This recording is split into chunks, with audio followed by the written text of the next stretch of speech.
अस्सलामुअलैकुम वरहमतुल्लाहि वबरकातुहू। दोस्तों, मैं हूं नईम। हज 2026 के ताल्लुक़ से 3 दिन पहले भी हमने आपको अपडेट दिया था कि इस वक्त हज 2026 में काफ़ी बड़े बदलाव हो चुके हैं। दोस्तों, हज 2026 में जो इस वक्त का जो सबसे बड़ा बदलाव जो किया गया है वो है किचन बंद कर दिया गया है। हमने लास्ट वीडियोज़ में भी अपडेट दिया था, जो ट्रेनिंग सेशन चल रहे थे ऑल ओवर इंडिया के ट्रेनर्स का। दोस्तों, इसमें बताया गया है कि सीईओ सर ने कि इस वक्त किचन फैसिलिटी बंद कर देगी है। और इस खबर से काफ़ी ज़्यादा लोग नाराज़ हो चुके हैं और काफ़ी ज़्यादा लोगों के कमेंट्स में मैसेजेस थे, कई ज़्यादा लोगों के सवालात, कई लोगों के कॉल्स पे अलग अलग तरीके के सवाल किए गए। दोस्तों, आपको सबसे पहली बात ये बताते चले कि ये जो तमाम कवानीन जो लागू होते हैं वो सऊदी हुकूमत की तरफ से होते हैं। जब सीईओ सर ने प्रोग्राम स्टार्ट किया था, स्टार्ट में ही सर ने बता दिया था कि जब एग्रीमेंट साइन कर रहे थे उसी वक्त ये बात कंफर्म कर दी गई कि सऊदी हुकूमत ने पहले ही किचन बंद करवा दिया। इसमें हम बार बार हज कमेटी ऐसा कर रही है, हज कमेटी वैसा कर रही है, हज कमेटी लोगों पे जुल्म कर रही है, पैसे ज़्यादा ले रही है, ये तमाम बातें करके दोस्तों हमें कोई भी फ़ायदा नहीं है। दोस्तों, ये तमाम जो कवानीन जो होते हैं ये हुकूमत सऊदी अरबिया की तरफ से होते हैं। कि हमने लास्ट वीडियो में भी बताया था कि पूरे वर्ल्ड में जितने लोग हज पर जा रहे हैं इसमें तमाम लोगों को किचन किसी को भी अलाउड नहीं है। खाली जो किचन अलाउड था अब तक वो इंडियन हाजियों को था। दोस्तों, खाली इंडिया के ही हाजी जाते थे। अजीज़िया में उन्हें कुकिंग की अलाउ परमिशन थी। दोस्तों, इस साल हज 2026 से कुकिंग फैसिलिटी ये कंप्लीट बंद कर दी गई है। दोस्तों, इसके ऊपर हमें ज़्यादा बहस करके ज़्यादा परेशान होकर कोई मतलब नहीं है।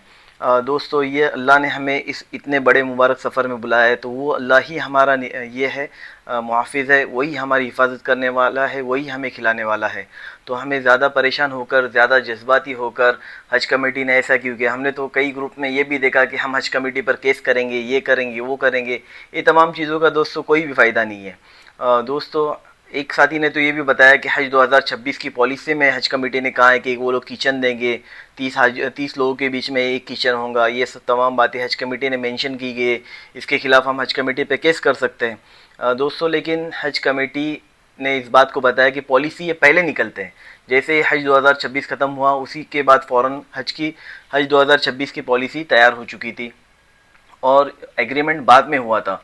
और एग्रीमेंट के दौरान ये किचन फैसिलिटी को एक कैंसिल कर दिया गया था। दोस्तों, इसमें कई सारे फ़ायदे भी है, कई सारे नुकसानात भी है। इसमें अगर देखने जाए तो इससे पहले जो हाजी जाते थे ये इंडिया से तमाम चीज़ें अपने साथ, पूरे खाने के पकाने की चीज़ें, दाल चावल ऑयल वगैरह भी ले जाते थे। कई सारे लोगों का नुकसान होता था। हमने ये भी देखा कि पूरा का पूरा बैग, किसी का अचार के डब्बे गिरने की वजह से पूरा बैग ख़राब हो चुका था। पूरे 40 दिन उनके पास कपड़े नहीं थे, वहाँ पर जाके कपड़े लेने पड़े। कई लोगों के तेल की वजह से एक के दूसरे के बॉक्स बैगेज वगैरह भी ख़राब हो गए थे। और ये तमाम चीज़ें यहाँ से पूरा सामान कलेक्ट करना, इन सब चीज़ों से हाजी इस बार फ्री है कि उसे कोई भी ने अपना वक्त मुकम्मल जो उसे वक्त मिलने वाला है वो अपना पूरी इबादत के लिए मिलने वाला है। लेडीज़ को सुबह फजर से लेके, जो लेडीज़ हमने देखे थे कि ज़ोहर तक वो खाने में मशगूल रहने की, सुबह का नाश्ता, दोपहर का खाना, फिर रात के खाने की तैयारी करके अक्सर लोग हरम के लिए निकलने के। लेकिन इस बार आप तमाम इन चीज़ों से बरी है और आपको मुकम्मल अपना वक्त पूरा मिल रहा है। अब इसके अगेंस्ट में हम देखेंगे जो नुकसान हुआ है लोगों को, लोग काफ़ी ज़्यादा परेशान हैं। लोग ये कह रहे हैं कि हमें बाहर के खाने सूट नहीं होते और कई सारे लोग बता रहे हैं कि हम ओल्ड एज, बड़ी उम्र के लोग हैं तो हम कहाँ से सब ये मैनेज करेंगे, कैसे, हमें कौन वहाँ पर बताएगा। दोस्तों, इंशाल्लाह अल्लाह करीम है और हमारे साथ अल्लाह है। तो हम अल्लाह के मेहमान हैं। हम हज 2026 पे जा रहे हैं तो हमें अल्लाह की तरफ से बुलावा है, तो अल्लाह तमाम चीज़ों को इंशाल्लाह आसान करेगा। और एक रेगुलर चीज़ देखी जाए तो वहाँ पर इंडियन पाकिस्तानी होटल होते हैं, रेगुलर इंडियन होटल्स बहुत ज़्यादा होते हैं, हैदराबादी खाने होते हैं। आपको हर किस्म का खाना वहाँ पर मिलेगा। यहाँ तक कि आपको सीजनल फ्रूट, जैसे हमें यहाँ पर सीजनल फ्रूट मिलते हैं, आपको हर फ्रूट वहाँ पर 12 महीने अवेलेबल मिलता है। हर चीज़ें आपको वहाँ पर इंशाल्लाह मिलेंगी। तो उसमें आप बेफिक्र रहें, आपको हम इंशाल्लाह एक डिटेल वीडियो बताएंगे, उसके अंदर आप किस तरीके से कितने रियाल में खाना खा सकते हैं वो तमाम चीज़ें इंशाल्लाह बहुत ही जल्द आपको पूरा इस तमाम चीज़ों का हम आपको बताएंगे इंशाल्लाह। यहाँ तक कि अगर आप हरम में हैं तो हरम के नज़दीक भी आपको 2-4 रियाल में एक एक आदमी नाश्ता कर लेता है और 7-8 रियाल में आप ग्रेवी वगैरह भी खा सकते हैं। और अगर अजीज़िया में है तो अजीज़िया में भी आपको हर बिल्डिंग के नीचे आपको होटल दिखाई देंगे। हर 2-4 बिल्डिंग छोड़ेंगे तो आपको वहाँ पर तमाम किस्म के रेस्टोरेंट होते हैं, आपको सादा खाना भी वहाँ पर मिलेगा। और रही बात ये सवाल की कि कई लोगों ने ये सवाल किया था कि इस बार हज कमेटी ने ये कैंसिल क्यों किया। एक तो पहली बात हमने आपको ये बता दी है कि कैंसिल होने की वजह क्या थी, उसकी सऊदी हुकूमत की तरफ से कैंसिलेशन है। दूसरी बात, तमाम लोग ये पूछ रहे हैं कि इस बार हज कमेटी ने ये वादा किया था कि वो कैटरिंग देंगी। दोस्तों एक बात अगर आप याद करेंगे तो हज कमेटी ने फॉर्म जब निकले तो वहाँ पर इफ़ कहा था, अगर हज कमेटी कैटरिंग देती है तो कौन सेलेक्ट कर रहा है वहाँ पे, आपको येस करना है या नो करना है। तो यहाँ पर कंफर्म बात नहीं थी, बल्कि पूछा गया था अगर हज कमेटी कैटरिंग देती है तो किसे खाना चाहिए, ये हमें येस और नो टिक करना था। लेकिन ये बात भी वाज़ेह है कि हज कमेटी कैटरिंग सर्विस नहीं देने वाली है। और बहुत से लोग ये भी पूछ रहे थे क्या कैटरिंग सर्विस ना देने की वजह क्या है। दोस्तों ये भी पूछा गया कि बड़े बड़े पड़ोस के मुल्क वाले आते हैं, वो तमाम लोग अपने लोगों को कैटरिंग सर्विस मुहैया करते हैं, तो हज कमेटी हमारी कैटरिंग क्यों नहीं दे रही है। दोस्तों इंडोनेशिया के बाद सेकंड रैंक जो आता है वो इंडिया का आता है। सबसे ज़्यादा पॉपुलेशन इंडिया से जाती है और हमारा इंडिया एक ऐसा मुल्क है जहाँ हर किस्म के अलग अलग किस्म के खाने पकाए जाते हैं। महाराष्ट्रियन के खाने अलग है, नॉर्थ वाले खाने अलग है, उसके बाद साउथ वाले के केरला है, गुजराती है, मलयालम है, हर किस्म के लोग हमारे इंडिया में हैं और हर एक का जायका, हर एक का टेस्ट अलग है। दोस्तों ये बहुत बड़ा टास्क था हज कमेटी के लिए।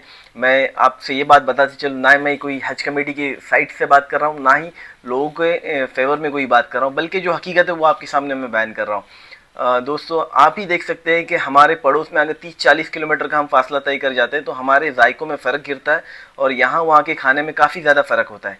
तो पूरे मुल्क के लोगों को एक साथ कैटरिंग प्रोवाइड करना ये काफ़ी ज़्यादा मुश्किल और डिफ़िकल्ट टास्क था। इसीलिए हज कमेटी ने ये कैटरिंग सर्विस को भी अवॉइड किया है।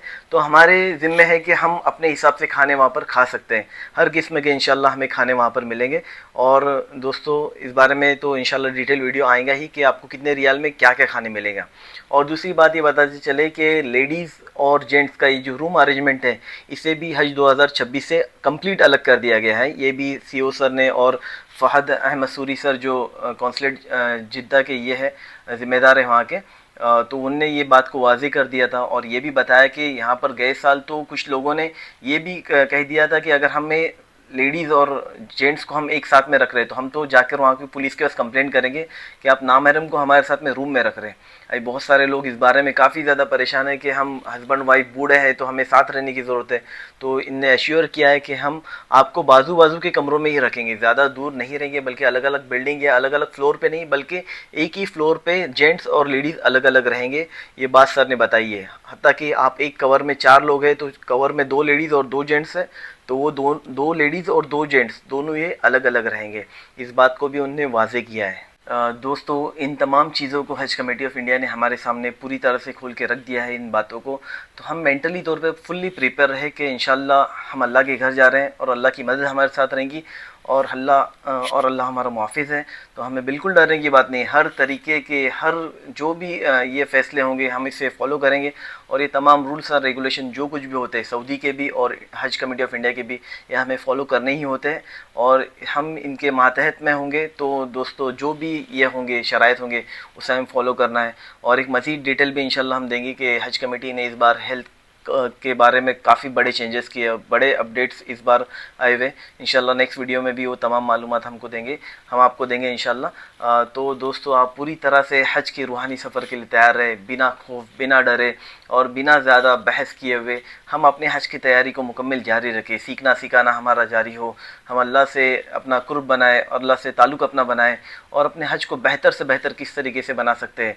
हो सके तो हम पिछले जो लोगों के वाक़यात थे हज के, इससे 30-40 साल पहले किस तरीके का हज हुआ करता था, लोगों की क्या क्या कुर्बानियाँ हुआ करती थी, लोग किस तरीके से हज किया करते थे, इन तमाम चीज़ों को अगर दोस्तों हम पढ़ेंगे तो इस साल और आने वाले हज तो ये काफ़ी ज़्यादा आसानी और काफ़ी ज़्यादा सहूलत वाले होते हैं। दोस्तों हम आपसे रिक्वेस्ट करते हैं कि आप बिना डरे, आप बेफ़िक्र रहें। इंशाल्लाह जो कुछ भी होगा इंशाल्लाह अल्लाह करीम है और अल्लाह हमारे साथ है।